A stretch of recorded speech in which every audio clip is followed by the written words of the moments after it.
కమ్మటి రుచితో క్రంచీగా ఉండే కారం చెక్కలండి. మొదట బియ్యం పిండి తీసుకొని అందులో 2 చెంచాల కారం వేసుకొని 5-6 పచ్చిమిర్చి కొంచెం చిన్న అల్లం ముక్క మిక్సీలో వేసుకొని వేసుకోండి. తర్వాత నానబెట్టుకున్న పెసరపప్పు, నానబెట్టుకున్న సగ్గుబియ్యం వేసుకొని రుచికి సరిపడా ఉప్పును కూడా ఇందులో యాడ్ చేసుకొని, నేను సన్న సగ్గుబియ్యం నానబెట్టానండి. శుభ్రంగా అంతా కలిసే విధంగా ఒకసారి కలుపుకోండి. తర్వాత నీళ్ళని ఈ విధంగా మరిగించి పిండిలో పోస్తూ చెయ్యి పెట్టకుండా గరిటెతో కలుపుకొని కాస్త ఆరాక ముద్దగా ఇలా అవసరమైతే కాస్త నీళ్లు కూడా చల్ల నీళ్ళు వేసుకొని ఇలా రెడీ చేసుకోండి.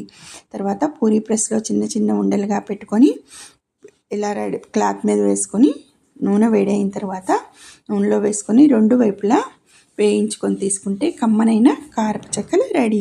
లైక్ చేయండి, షేర్ చేయండి, సబ్స్క్రైబ్ చేసుకోండి.